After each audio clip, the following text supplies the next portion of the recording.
Welcome to 2020 Tasty Treats. We're doing some applique series this year. So this series we're doing in the kitchen applique. So as you can see, these are things that you might find in the kitchen.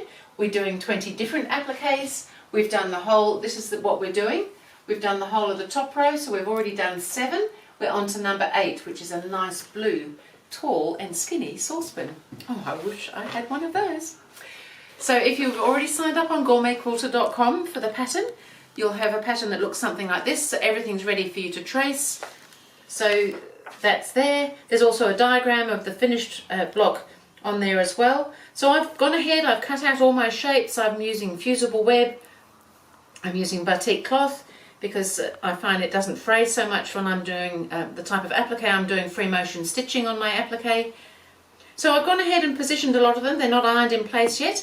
I've still got these little handles to go on, and they just tuck underneath, and hopefully they come out about the same level each side. I could get my ruler and have a little check on that, but I'm just going to position them and hope for the best. So there's my 2 little handles, and then I've got the lid and the top lid handle on in place, but there's a little rim that goes around the top or the bottom. I'm not sure where the rim is. It might be on the saucepan. The lid could be sitting within the rim. Either way, it just goes across the join. So the 2 pieces were just sitting next to each other there for the lid and the pot, and then we just cover up that join with that little rim. So I'm pretty happy with how that's looking.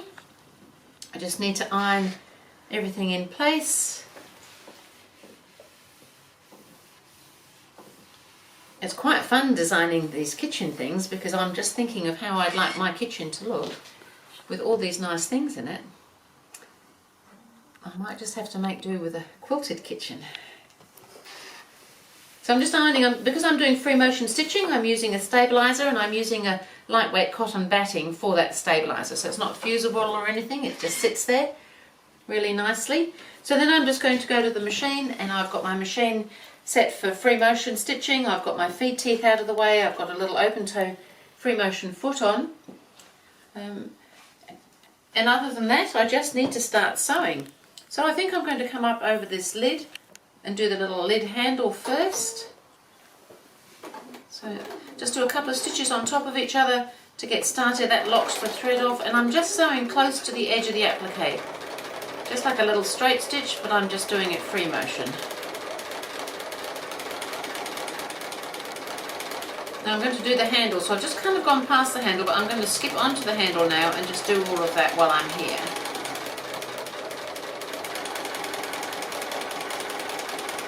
I've just got a darkish grey thread in my machine. I use one colour for pretty much everything. I find that works best. I don't have to keep stopping and starting, and I quite like that it gives it a little bit of an outline as well. So that's the handle, back on the lid.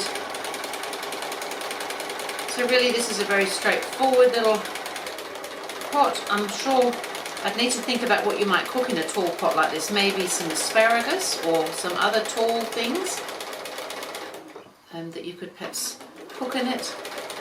And I can go all the way around this rim now as well. So I think I'll just keep going, and I'll show you when I get to the other end, because there's nothing really here that's in the least bit tricky. I'm sure you can do this.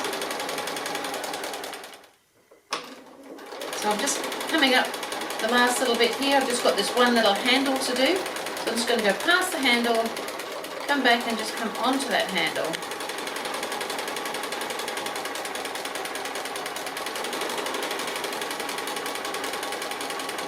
And then back on the pot and over that little bit again, and then just come up to that rim, which is already done. So I'm pretty much done. A couple of stitches in place on top to lock it off again. And there is my very delicious looking saucepan. So I'll just give that a quick press. I like to press everything. I feel it looks nice when it's all pressed. And I can pop this up. This is the beginning of our second row of blocks, so that's always exciting. Can pin that up there. So that was in the kitchen applique block number 8. So I will see you again with block number 9.